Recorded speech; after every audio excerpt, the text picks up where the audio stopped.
Welcome to Living Chassidus. Together, let's live the Chassidus we learn.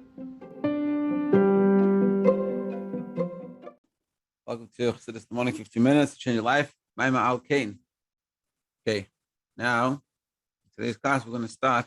We started yesterday a little bit of Weiss, and we're going to start discussing, based upon information, the question. Let's see. So the question is asked. That we're asking is Haman. Why did he make the girl? We just explained until now the girl is such a high level, and the girl reaches the Bala Ratzain, reaches God Himself, not the Chachma, not even the Ratzain, not even our desire, our will, but us ourselves, so to speak, God Himself. So what was Haman thinking to make a lottery if what a lottery achieved is the deepest levels? So then the explanation is like this. In short, we're going to explain in short, and then we're going to, explain at length. The explanation in short is because when we talk about when we talk about nature, the world, how everything fits in the, so to speak, nature of the world. Since on that level, what we do makes a difference. We're talking about the level of godliness as it is expressed within the world. Then what we do in the world makes a difference. So therefore, what's going to happen is the hashpa, what God is going to give, the energy that's being given from God, goes directly to the Jewish people. We get. Why? Because the fish we do Torah mitzvahs. So therefore, God says, "Hey, listen, I see you guys doing Torah mitzvahs. Beautiful. Let me give you hashpa." And that's what's being achieved when we look about the way the relationship that God is in Sedish Tashas, in nature. And even, so you're going to say, what do you mean? What about a Rasha? What a person who's doing mitzvahs? But we know the famous saying, they're full of mitzvahs like a pomegranate. Like it's a famous story that this guy came to the Rabbi from a different Hasidic group, and he asked for something. And the Rabbi said, "Tell me something that your Rabbi taught." The Rabbi said, "So he said, my Rabbi said, how is it possible that there's a year that doesn't do any mitzvahs, but we still say Malay mitzvahs krimein? Doesn't make any sense. He doesn't have any mitzvahs." The Rabbi said, I have the same question, but opposite. How can we say there's a year that doesn't do any mitzvahs? Because we know Malay mitzvahs krimein, full of mitzvahs like a pomegranate. And being that every Jew, like it says, is full of mitzvahs like a pomegranate. So even a person that's not in love with tzaddik, we all have Torah mitzvahs that we fulfill. We have tzedakah, obviously Yisrael, different types of things that for sure every Yid is doing. Like it says, look down from your holy bird, min hashamayim, and bless your nation, the Jewish people. So what does that mean? That it means that in Sedish Tashlis, when the relationship between us and God is as it is in Sedish Tashlis, in nature, because on the level of Shemayim, the heavens, Shemayim hu Shamayim, it means that what is there? What does that mean? Shemayim hu Chachma, that's Chachma, which is the beginning of the Hishtalshalus, beginning of nature, like we said before. Chachma is the first level. So therefore, Nishprayim HaBracha Yisrael. So when you look around and what's going on, the Jewish people have plenty of mitzvahs, plenty of reasons to get hashpa. The Kevan, Shigam Haman Harasha, Yada, Shalachakal Kichugim, Shikachig Al Yisrael. Ein Shun Dimim Beinoel Ben Yisrael. So Haman, very interesting, he wasn't stupid. The Rabbi is saying this such a beautiful part. He wasn't stupid. Haman said to himself, listen, I get it. In nature, the Jewish people are always good. They always have. When God's going to start to analyze me, Haman, the Rasha, and a Yid, the Yidden as a whole for sure are good, and I have no chance of trying to destroy the Jewish people. This is what Haman was saying. What he had realized. Because, like we said, Kol Yisrael mitzvahs krimein. Every Jew has plenty of mitzvahs. So he knew that it's never going to stand a chance if we're talking about how God is invested within nature and he's paying attention to what's going on and everything that we do. He's going to see that there's plenty of mitzvahs by the Jewish people. And if we have plenty of mitzvahs, so then what chance do I have of destroying the Jewish people? That's why in nature, ein shayach shehaman harasha yatzeh Achashverosh misYisrael. So Haman, which is a Rasha, he's never going to be able to destroy the Jewish people. It doesn't make any sense, and he understands this. He knows if God's trying to analyze what's going on, God's going to look at Haman and he's going to say to himself, "This guy, he wants to destroy his people. Look at him. He's an embarrassment. That's never going to happen." So therefore, he pull a girl. So that's why Haman makes a girl. Why? What's a girl?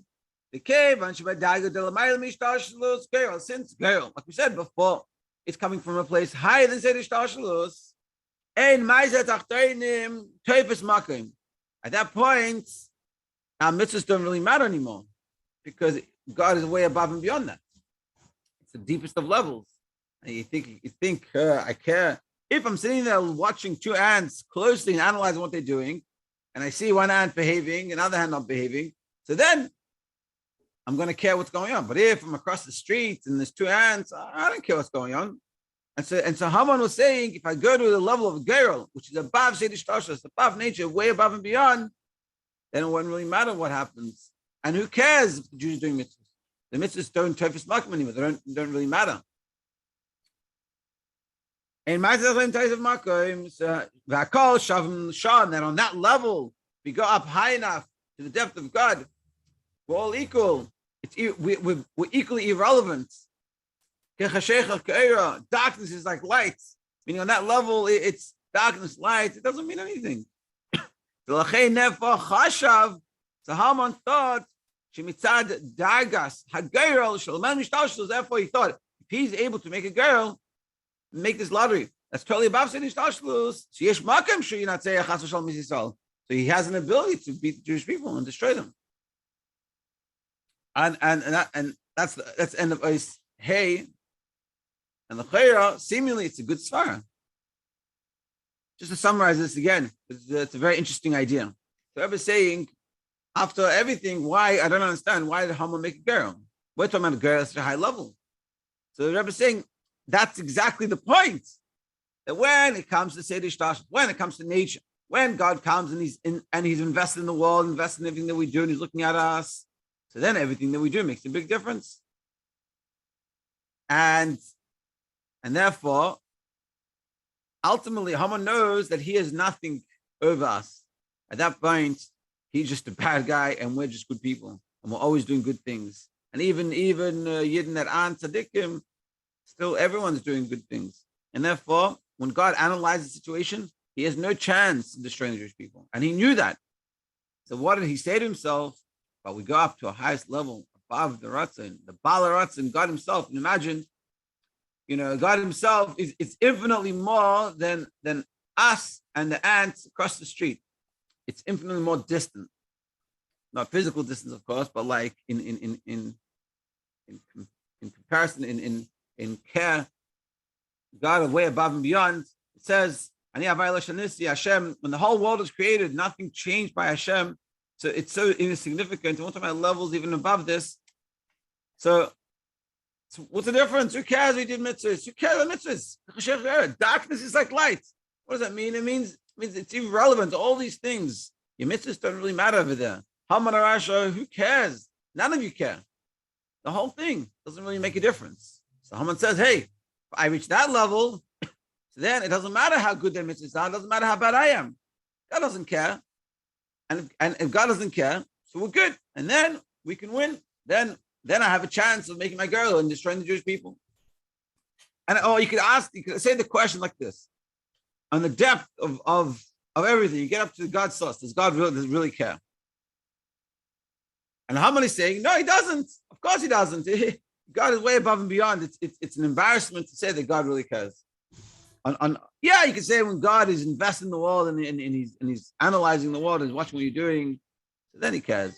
But in the depth of God, above and beyond all these things, he really cares.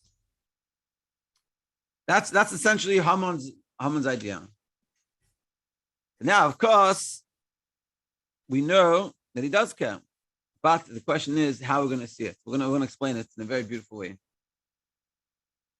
So, okay, let's start in Ois Vav.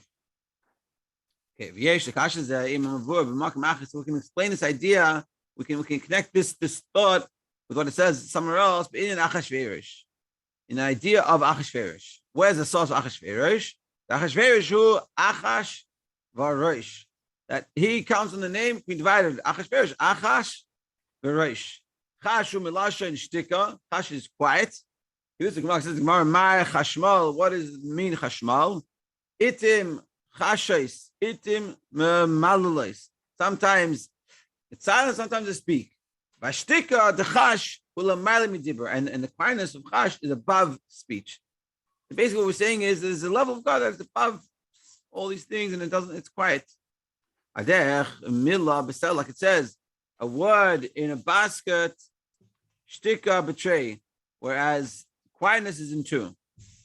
You can acquire quietness, meaning being quiet is a better attribute to have. The shayresh hadibur hu b'chachma, the source of speech comes from chachma, like we talked about before. This level in sedish tashlis. Shtika, but quiet hu b'keser shalman mi chachma, it comes from keser time chachma. Like it says, siag l'chachma shtika, a siag, a fence for chachma, for wisdom, is being quiet. Siag l'chachma, siag b'lashen gedu makif, a fence and something that surrounds, hu b'keser shalman mi chachma, which is coming from the keser shalman mi chachma. Yeah, and but what we're saying here is really talking about Hashem, because the Achashverosh is the Medrash. We're going to connect to what it says in the Medrash. Achashverosh, Zakadosh Baruch Hu. Achashverosh, this whole concept is talking about Achashverosh. And what we're talking about, this quietness, is a deeper level. This is really talking about Hashem. Well, I want to, we'll just finish it a little bit and then we'll continue tomorrow.